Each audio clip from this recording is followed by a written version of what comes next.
शिंदेंची शिवसेना आगामी काळात भाजपात विलीन होणार, खासदार संजय राऊत यांचा मोठा दावा।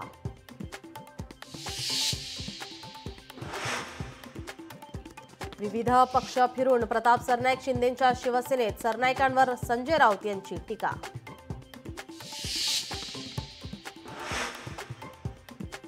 केंद्रीय निवडणूक आयोगाने घेतली झाडाझडती, महाराष्ट्रातील 44 पक्षांना दणका, यादीतून वगळलं तर देशभरात 474 पार्टींवर कारवाईचा बडगा।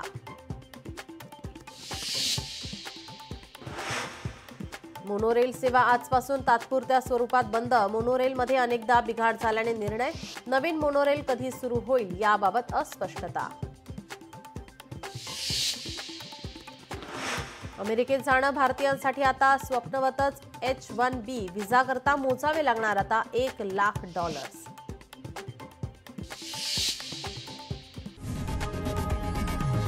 लोकशाही मराठी, ऐका, पहा, जागरूक रहा।